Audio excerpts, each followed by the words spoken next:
President, across WA, from Kimberley to the Great Southern, from city apartments to regional farmhouses, companion animals are woven into the daily lives of our community. They are part of our families, our routines, and our emotional well-being. And the data shows just how deeply embedded these relationships are. According to the most recent national survey by Animal Medicines Australia, the AMA, 73% of households across metropolitan, regional and remote Australia are now home to one or more pets. That is 7.7 million households sharing their lives with an estimated 31.6 million animals. 86% of pet owners say their pet has a positive impact on their life, noting mental and physical health as key positives. These statistics reflect the central role companion animals play in the lives of Western Australians. Companion animals enrich our lives every single day. They help us keep active, they steady our emotions, they give us connection, structure and routine. And in a cost of living crisis, they're one of the few sources of comfort and joy that hasn't wavered. Australians, we love our pets, but rising costs are shutting people out. The AMA shows affordability is now the top barrier to getting a companion animal, climbing from 21% to 26% since 2022. Cost of living pressures mean many families simply can't afford the comfort and companionship that pets offer. And when a beloved animal becomes ill or injured, far too many West Australians face a devastating question: can I afford to save them? No compassionate society should force people into that impossible choice. President, if I may share something personal, no matter how demanding my day has been, there is something profoundly comforting about opening my front door and seeing my rescue dogs, Phoebe and Mr. Marble, waiting for me. They don't care how many pressures I'm carrying. They care that I'm home. Their companionship brings me a sense of peace that's hard to put into words. And I know I'm not the only one who feels this way. I imagine many in this chamber have their own version of that moment when a dog, a cat or another companion animal reminds you that you are loved without condition. These moments lift us, steady us and connect us. They speak to a shared human experience that transcends politics and circumstances. That is why these relationships matter so deeply. One of the greatest gifts companion animals give us is emotional safety. Animals don't judge, they do not criticise, they do not shame. For people navigating loneliness, mental health struggles, grief or disability, experiences that are far too common in today's society, their presence is grounding and stabilising. Research supports this. An open research study published by Biomed Central BMC Psychiatry Review found that companion animals reduce loneliness, improve resilience and help people manage mental health symptoms. The Black Dog Institute notes they lower cortisol, increase oxytocin and provide routine for people with depression. Research from UWA and Harvard shows that pets strengthen our communities, with nearly 60% of dog owners meeting people in their neighbourhood because of their pet. Companion animals don't just enrich our homes, they help build friendships, local connections and a genuine sense of belonging. These are not sentimental benefits, they are measurable public health outcomes. And this is why veterinary care must be understood not only as an animal welfare issue, but as a human well-being issue as well. President, before going any further, I want to outline how this motion is shaped. Each clause responds to real challenges in our community, but also reflects a genuine opportunity to do good in the community. West Australians we greatly value our animals, and there is a strong public support for practical solutions that benefit families emotionally and reduce pressures on our services. These 6 areas show how Veticare can deliver a true win-win for both people and animals, and I will address them in turn. Number 1 is removing the barriers that prevent West Australians from accessing veterinary care, such as the cost, especially for pensioners and low-income households, regional shortages where some must travel hours for vet treatment, transport limitations, especially for vulnerable people, workforce shortages in regional and remote areas, cost of living pressures that make even basic care unaffordable. Sound familiar? Similar discussions have been had around access to Medicare. We must understand these barriers so we can fully remove them. These barriers do not just affect animals, they harm people. Animal Medicines Australia reports that 12% of Australian pet owners require financial assistance for veterinary care for their pets. When care is delayed, small, treatable issues become emergencies. When care is unaffordable, families surrender their pets. When native animals are injured, regional vets and volunteer carers often pay out-of-pocket expenses. When care is unaffordable, families surrender their pets. But let's be clear, not every household requires financial assistance. This motion is for those who need it. The consequences are devastating. Understanding this distinction is essential to designing a fair, targeted and feasible Veticare model. Examining the feasibility. Number two, examining the feasibility of a publicly funded Veticare system. Based on Australian stats, we are spending $21 billion every year to keep our pets well cared for, including nearly $2 billion a year on veterinary services alone. For many families, these are not optional expenses. They are necessary to maintain the well-being of the animals who support them emotionally.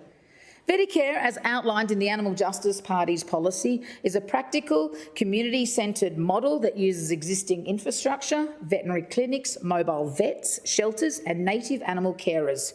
This motion does not legislate Veticare today.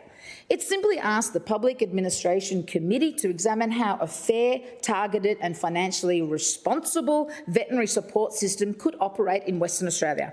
This includes exploring funding models, legislative pathways and how existing infrastructure could form part of a coordinated, accessible system. Number three, desexing and microchipping are the most effective tools we have to reduce shelter pressures and long-term costs.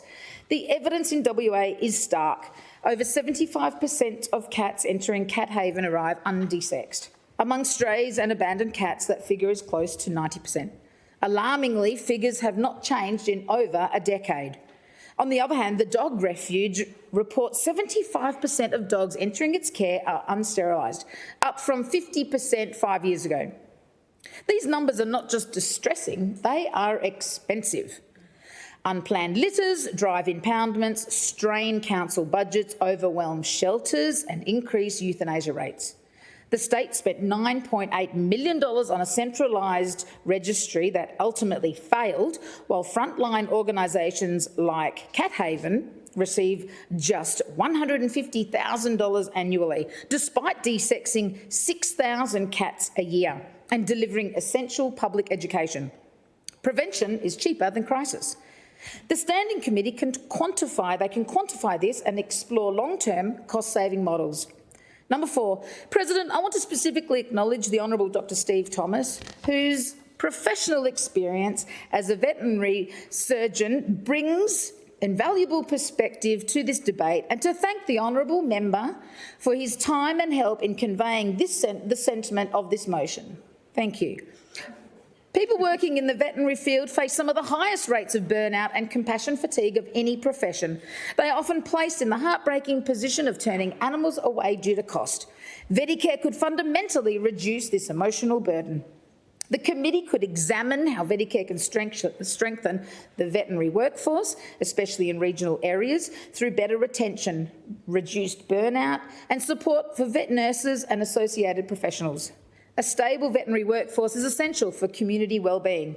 Veticare will support retention within the industry whilst upskilling nursing staff. Number five, reducing cost of living pressures for households across Western Australia. Because when emergencies strike, families already struggling with rising costs face debt, distress or forced surrender. The AMA's latest findings reveal a troubling trend. Around 1 in 6 pet owners have had to delay essential veterinary care, including checkups, vaccinations and even necessary medications. As AMA's Executive Director notes, these delays leave animals vulnerable to preventable disease and allow treatable conditions to escalate. The same report shows that nearly 1 in 4 Australians have surrendered a pet to family, friends or a shelter when they could no longer afford their care. That's a heartbreaking figure. And it is a direct reflection of the cost of living pressures facing households. President, we also cannot overlook what surrender means for the animal in question. For a dog or cat, who's done nothing wrong, who has given their family loyalty, affection and trust, surrender is confusing and traumatic. They have met every expectation asked of them, and yet they lose the only home they know. Shelters do extraordinary work, but no animal understands why their family has disappeared. The emotional toll on animals is real and it is avoidable. Cost should never be the reason a family is torn apart. Furthermore, it is important to acknowledge that pet insurance, while helpful for some, is not a solution for many West Australians. Premiums continue to rise, exclusions are expanding, and many policies do not cover routine or preventative care. A great deal of families simply cannot afford monthly premiums on top of everyday expenses. And those who do often find that their policy is inadequate. Insurance alone cannot guarantee access to essential veterinary care, particularly for low-income households, pensioners and people living with chronic financial pressure. Worryingly, those who struggle to afford vet care are more likely to turn to social media, YouTube or AI for medical advice, sometimes with dangerous consequences. President, these findings highlight the tough reality for many West Australians. Rising living costs are pushing people into impossible decisions, despite the clear mental health and community benefits of keeping families and their animals together. A fair means test subsidy through Veticare would relieve pressure on households facing unexpected veterinary bills, while ensuring support is targeted only to those who genuinely need it. The committee can examine mechanisms to deliver this support efficiently and fairly. Number 6, protecting the mental health and social benefits of human-animal bonds.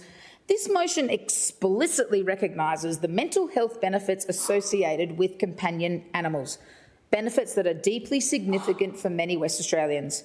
Research shows that companion animals reduce loneliness, improve emotional regulation, lower anxiety, reduce depression, strengthen social connections and help people cope with trauma.